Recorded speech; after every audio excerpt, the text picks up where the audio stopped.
The call came in about 1 o'clock in the morning. We were all sleeping up in our beds.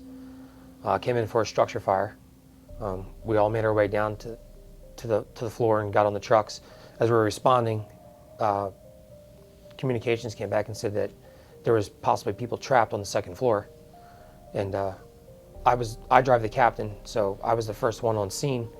When we got there, there was a heavy fire on the first floor, and I noticed there was 2 women that were trapped on a overhang ledge on the second floor, just right outside of a window. We looked over, the fire wasn't pushed out of the house yet. So initially when we looked over, I was actually trying to figure out what was on fire. You could see just a little bit of smoke, but there wasn't a lot of fire coming out of the house yet. And when I got off the engine, I had my pack on, I was ready to go. I grabbed the line right away, and a police officer met me at my engine and grabbed the ladder right away, and we took the line and the ladder over at the same time. And as soon as we got into the side of the house set back a little bit. So as soon as we got into the side of the house is when you could see inside the room with the bay window that the girls were on top of. You could see the fire in the back of the room. You could see the smoke pushing, you could see the fire climbing the back wall. So we threw the ladder right away. I threw the hose down on the ground. I immediately went up. And the first lady took a little bit of coaxing. Yeah. And then when I went back up for the second person on the roof, that's when the fire blew out that front window. Yep. Or that bay window. And the last thing I remember is a face full of fire, and my hands were on fire. And I just grabbed the rails of the ladder and slid straight down. The other lady was still up top there. I was actually going to try to go up the ladder and push her back in the window and take her out a different way with the way the flames were. But unfortunately, everyone was telling her to jump. Because at that time, the fire was already starting to roll up over the roof that she was sitting on.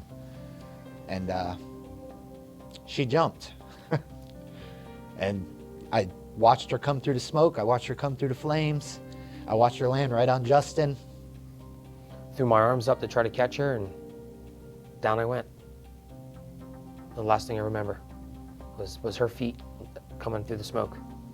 The fire started in the downstairs center room, and they were upstairs. I believe they were in bed at the time when the fire started. Yeah.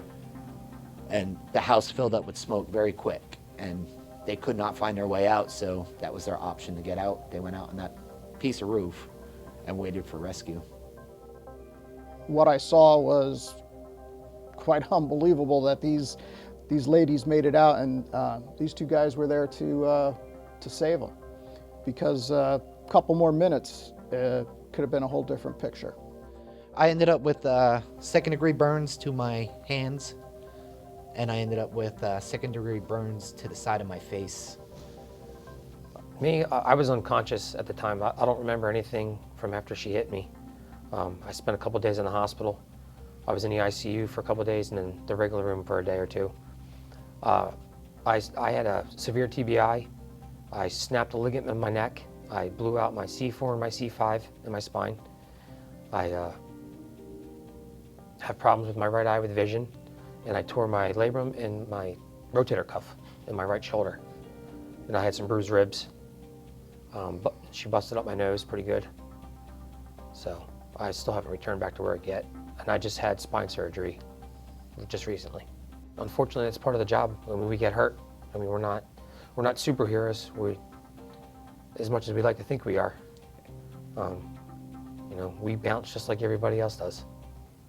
Well, the reason I nominated them is it was kind of a unique fire situation. We don't have a lot of those type of fires in the city where people are trapped inside.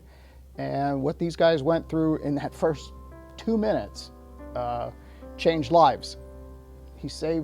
Both of them saved those 2 women. And, in Justin's case, he's got a lifetime of injury to take care of.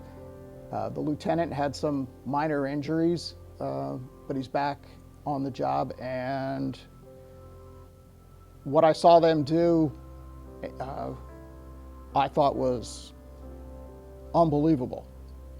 I just want to say how proud I am of Lieutenant Wuttke and Firefighter Pichaj, because they exemplify what it is to be a firefighter and have that spirit of courage.